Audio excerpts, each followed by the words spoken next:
Welcome, alternates, to another day of Donna Adelson, day 4 to be exact. And I just love how this prosecution is wasting no time getting to the nitty gritty, calling the right witnesses, and laying foundation to show how Donna was the mastermind behind this tragedy. As always, I'm going to try to keep my bias aside, but to be perfectly honest with you, if I were actually in the jury box watching this case, I would be thinking, number one, poor Dan. I mean, this guy was a family guy. He loved his kids, and they took his life from him. And essentially, they took from their own grandsons or nephews, which we'll see that Charlie really has no regard for children. Okay, so day 4 started with Sergeant Christopher Corbitt returning to finish up the cell pings, the call logs, text messages. You heard from him yesterday, and he was back just picking up where he left off. There are a couple things to note that really stood out in his testimony. The communication is always in the same order. Okay, so Donna calls Charlie. Charlie calls Donna. Charlie also calls Harvey and Katherine. And then Katherine calls Charlie, and Katherine calls Sigfredo. It's always in that order. None of them, like, Donna's not calling Katherine. Katherine's not calling Donna. Charlie is not calling Sigfredo.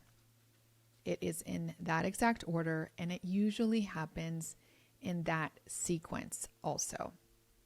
So Charlie also in this time frame starts calling the landline of his parents.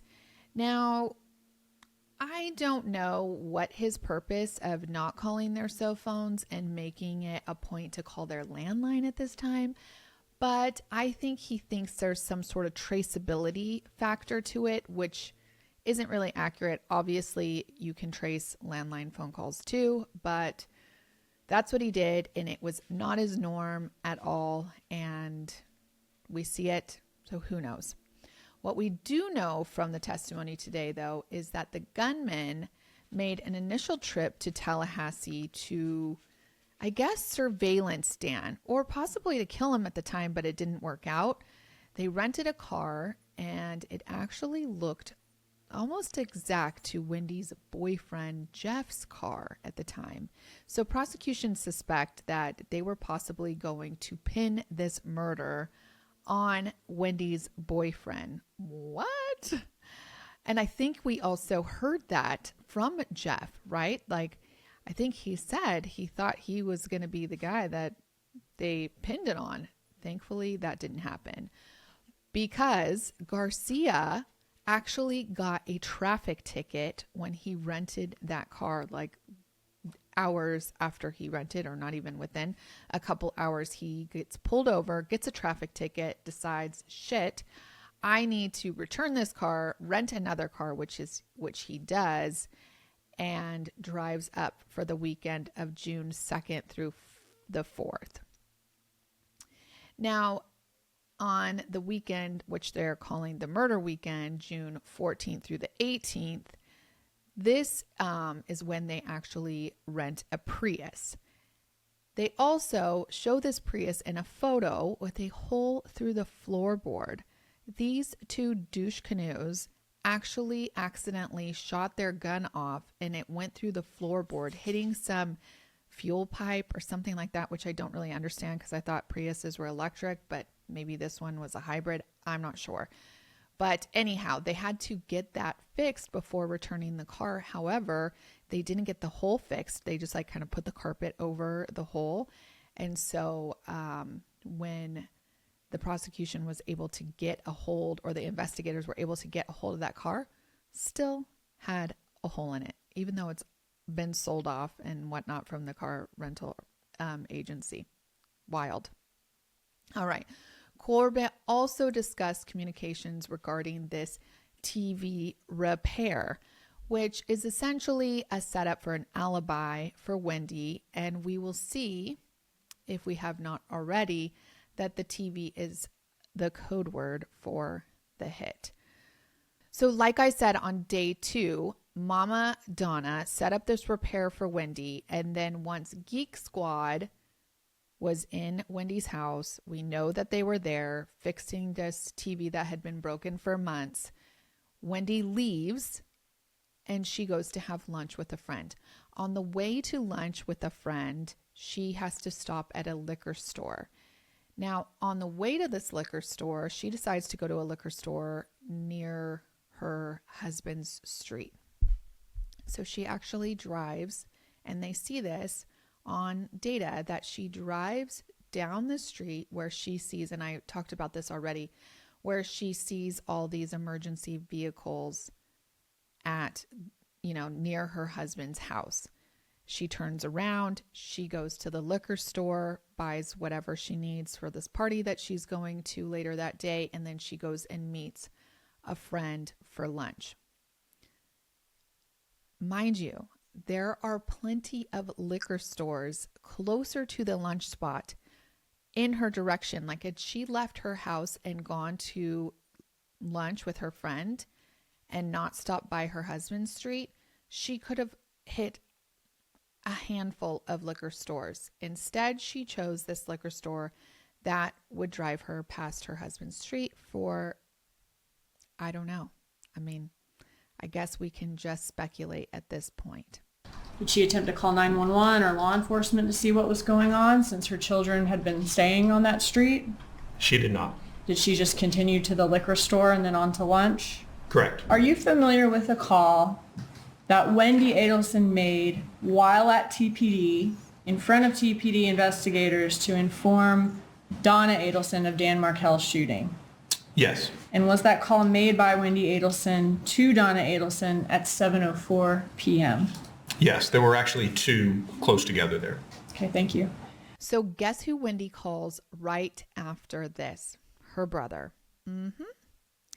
Now, Corbitt goes on to talk about how Sigfredo calls Katie, or Katherine. Katherine and Katie are the same person. After the murder, Katherine then calls Charlie. Charlie then calls his mom. And later that night, Wendi actually calls her mom to tell her about Dan being shot. Mom then calls Charlie, drives to Charlie's house, which we do not know why she drives to Charlie's house. We can only also speculate about this, but sends him a text message saying, "I'm outside." He sends her a text message back saying that he's on his way. Now, she's on her way up to Tallahassee to, essentially, I guess, be with her daughter and her grandsons because of this, ex-husband murder. So anyways, Charlie texts back and says he's coming. She's there for approximately 30 minutes, and I think Harvey's with her at this time, and then they proceed up to Tallahassee. Later that night, Katherine also comes to Charlie's house, which I think what prosecution is saying is Donna hands Charlie the money, and the money is then exchanged to Katherine when she shows up at Charlie's house. The job is done, so the payment is made. Let me also go back for a moment. A few weeks before the murder, when Wendi was visiting her parents in Miami, she did text Dan confirming that he would be home that weekend that he was murdered. Mr. Markel is listed to have the children the 11th through the 17th. And the date she was asking about is the 16th? Correct. And in the top of that email, does it say that she gets the kids every Wednesday anyway? That she has the children every Wednesday anyway? Yeah, on the last sentence, I imagine you'll have the chance to have them on Wednesday nights during the weeks in May, June, and July? Yes, that she would imagine to have the chance. Okay. So what she was asking about seems to already be established in this schedule that was already established in January, 7 months earlier. Correct. All right, so where was Wendi Adelson when she sent the message to find out whether Dan Markel would be in town that week? So that message was sent the morning of the 6th, and the closest cell site or event we have with location, she's communicating with a cell site in South Miami Beach, that would be consistent with the continuum. And the continuum was the residence of Harvey and Donna Adelson at the time? That's correct. And this would be the day after the birthday party? Yes. All right, what did Wendi Adelson do after sending that message? So this is slide 146. There is a calendar entry which created an event for July 7th of 2014, which indicates cancel cable and get Apple ID and Netflix instead. Okay, obviously this is something a lot of people do, right? Cancel cable and end up getting streaming services? Yes. All right, but you can stream from anywhere, right? Is that one of the perks of having streaming over cable? It would be one of the perks, yes. Cable is typically, especially back in 2014, was maybe confined to a more fixed spot like a home. Correct. And this was on July 7th then. So was Wendi Adelson still living at the Aqua Ridge Drive in Tallahassee at that time? Yes. But by the following month, she had relocated to Miami and was no longer in that home. That's correct. All right, moving on to July 11th. What do we see on July 11th? So on July 11th, again, I'm on slide 148. This is an email from Donna Sue, the Donna Harvey Gmail, to Wendi Adelson regarding a Best Buy service or service for the television.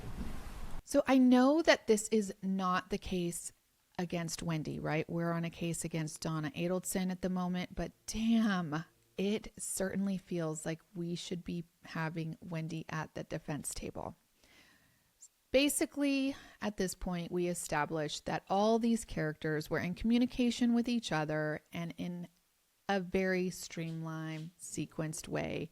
Garcia and Alvarez also were tracked on pings heading to Tallahassee, coming back from Tallahassee.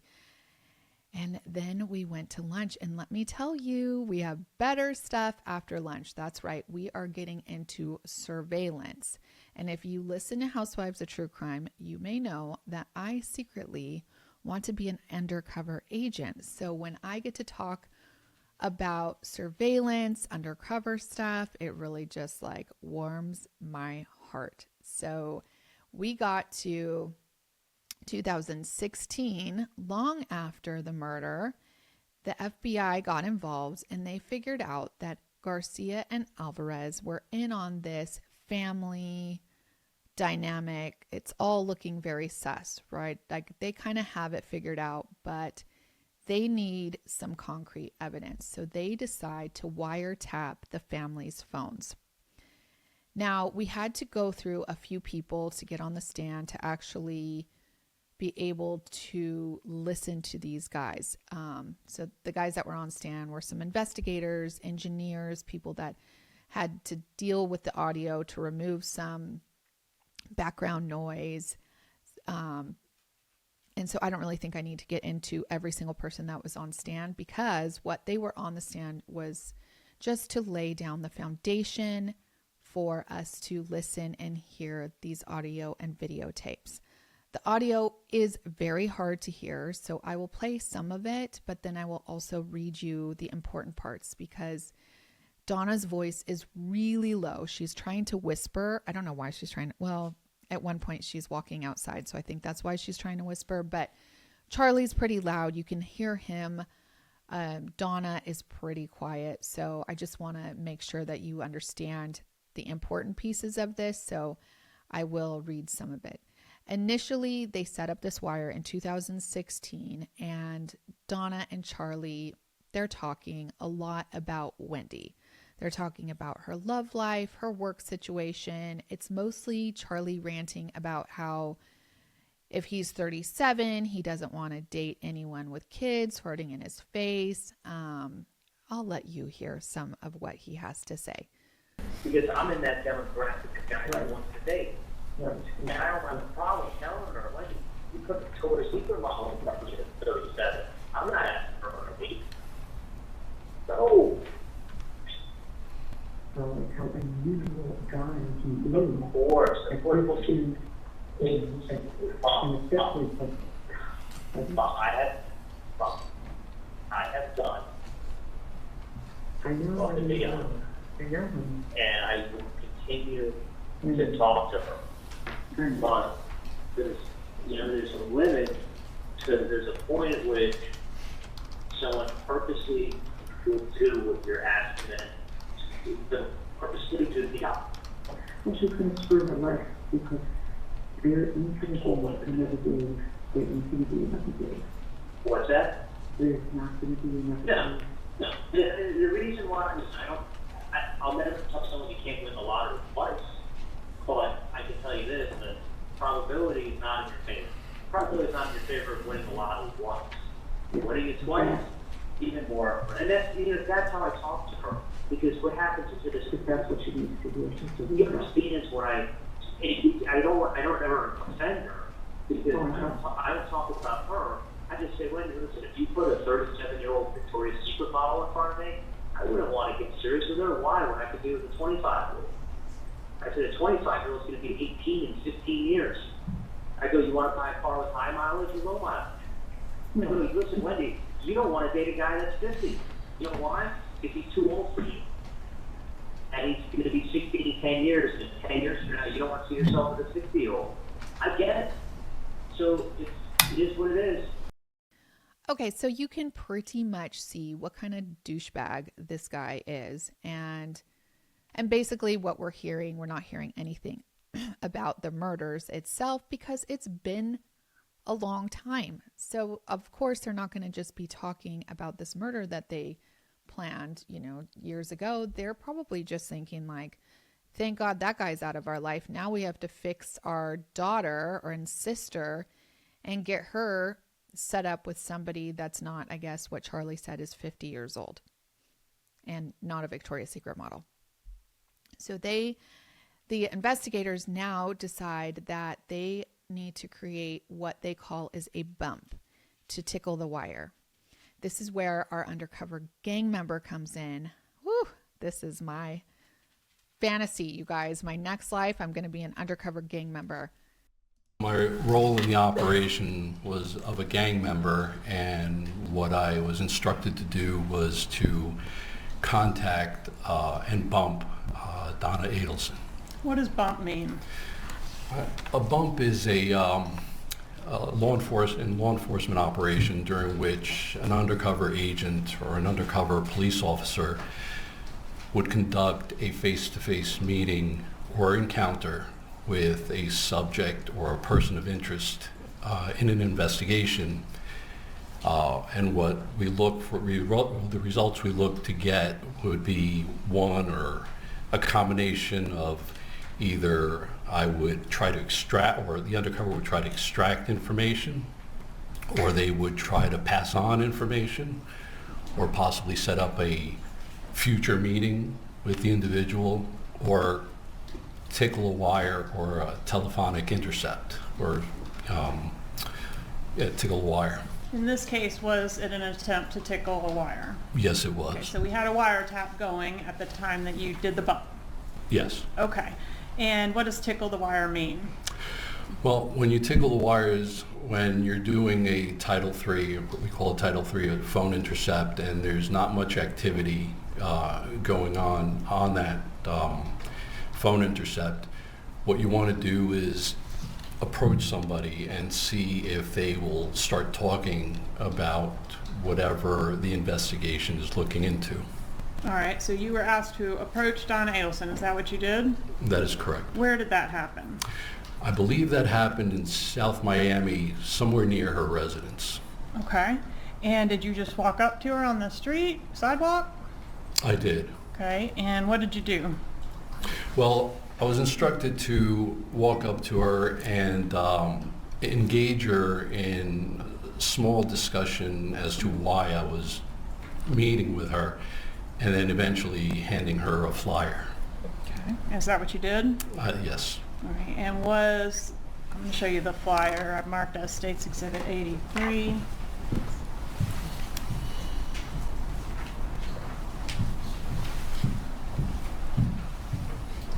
Okay.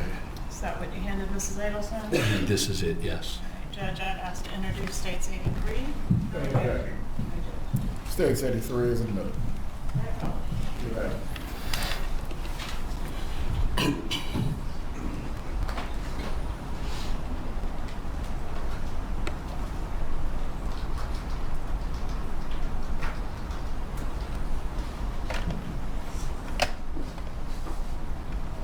Okay, so it's a standard 8.5 by 11 sheet of paper. Right? Yeah, listen, I just want to let you know that we know that your family has been taking care of Katie and her friend Puto for quite some time after your problem up north has been resolved.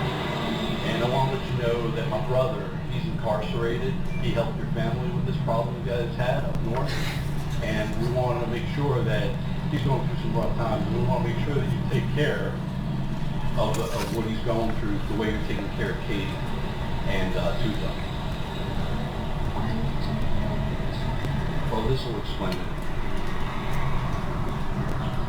Thank you.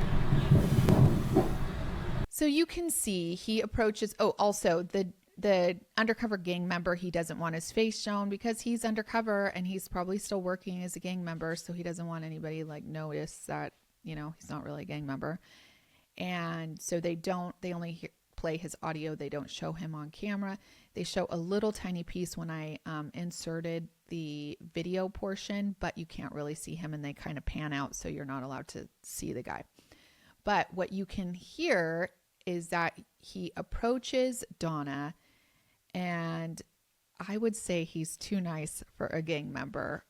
He's like, "Excuse me, Mrs. Adelson, my brother's incarcerated." I know he doesn't have a Texas accent, but you know what I'm saying. He's like, "My brother's incarcerated."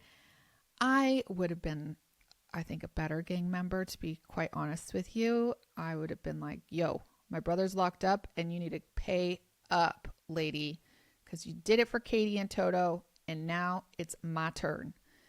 But that's not what he did, and that's okay because it worked.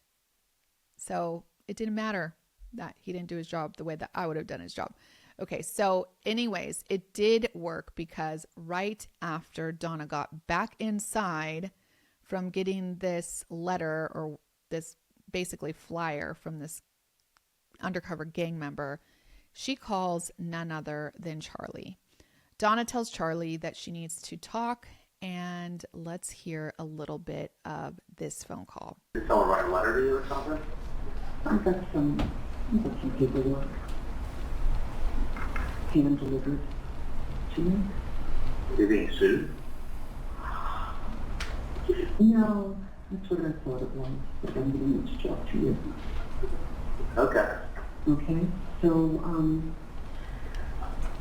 going to be, I don't know how to figure out something. Depends how late you'll be, wherever you are. Well, I'm in Mitch Klein's office on Oakland Park Boulevard. Okay. So I'm right now in Thailand, Chile, and I'll be at his office in the afternoon. Okay. So the boys who finished their, piano lesson around 4-ish, and I've got the traffic over there, and they take a ride with them up there. Did Dad know about this? The dad at work today, fortunately. Basically, Charlie's asking Donna if she's being sued. She says no. He then goes on and says, "Oh, is it the IRS?" I mean, what do these people have hiding besides being murderers? Now they're like evading on their taxes or something. So he says, "Is it an IRS?" And she, she's trying to be really vague here. He then asks if it involves him, and she says, "Well, it involves the both of us." And then she says, "So you can probably figure it out." Donna's really trying to be real low key in this, and Charlie is obviously not getting it at all, and he is pressing her hard, but she doesn't want to talk. She keeps saying, like, let's just meet about it. Let's just meet about it. When can you meet me? When can we talk? They eventually hang up the phone, and then he calls her back 20 minutes later. Oh, yeah, listen, people can always write, people can always say anything they want. It doesn't, you know, someone says you're a bad dentist, it doesn't mean you're a bad dentist. So, It's a little hard to hear. Basically, he's talking about some insurance or something about how if they could pay something for him, that doesn't have anything to do with the case at all. And then he says, hey, listen, about being sued. She says, no, we're not being sued. He says, okay, you know, people can write whatever they want to write. It doesn't mean we're not good dentists. And he asks if it's a bad review on Yelp. She says, it's not a bad review on Yelp, which I kind of chuckle because I'm sure they have bad reviews now on Yelp. I would like to look them up myself. Maybe I'll do that after this. And he then says, is someone trying to blackmail you? And she says, it's a good possibility. He then says, is it the government related, or is it government related or a whack job? And she says, no. He then asks if she knows who sent this letter, and she says, I have a pretty good idea. He keeps going. She keeps trying to shut it down, but he really wants to know. They end that call, and then he calls back a third time, 15 minutes later, to get more info on what this guy looked like, and she talks a little bit. yeah. It's clear what's wanted. What is it, kind of ask you, what do they ask for? You know, I don't know, this TV is probably about 5. They ask you for $5,000? Mm-hmm. That's fucking crazy. Mm-hmm. Yeah, I mentioned, you know, like an ex-girlfriend. Hi, Sandra. Good morning. Good. How are you? Okay. that's crazy. Let me take a look at it, Mm-hmm. and then I'll go from there. So if you heard that, she says, it's clear what they wanted. Charlie then replies and says, what? What did they? What did they? And she says, you know, I don't know. The TV probably, and 5. He then is like, they want $5,000? That's fucking crazy. And then she says, and they mentioned, you know, an ex. So here we have the TV brought in again, this code word that is now clear as day in all of our minds, that is what they are calling the hit. And you will never guess who Charlie calls right after that conversation. You got it, Katherine. So even though he at this point is, I'm telling you, it's years later, and he's this, you know, douchebag womanizer, he's got a lot of exes, but he calls Katherine. Name of an ex-girlfriend to Donna Adelson. Yes, he did. What did he say? He said Katie and Tudo. Okay. And does Charlie have more than one ex-girlfriend? Yes, he does. He has a litany of them, right? He does. Okay. So when Charlie hears ex-girlfriend, does he, in fact, on the next call one of his ex-girlfriends? Yes, he does. Okay. And he has not been told Katie yet? That's correct. Okay. Who does he call? He calls Katherine Magbanua. Is that our call D, the next call? Yes, it is. All right, publish call D, please.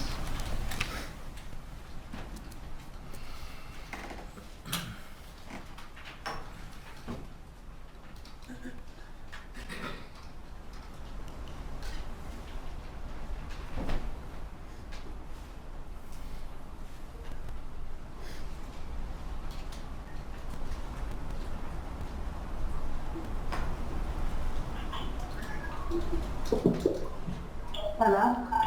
Danny, what's going on? What's up? No, like, are you someplace you can talk to me? So what? Are you any place that you can talk to me? You can talk right now. What's that? Just talk right now. Just talk. Okay, can you go somewhere that's not loud when I'm talking to you? I can't.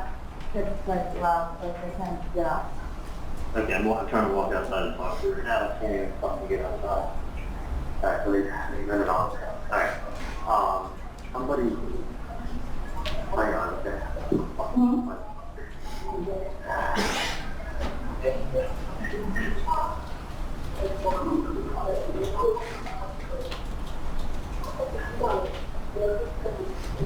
Can you hear me okay?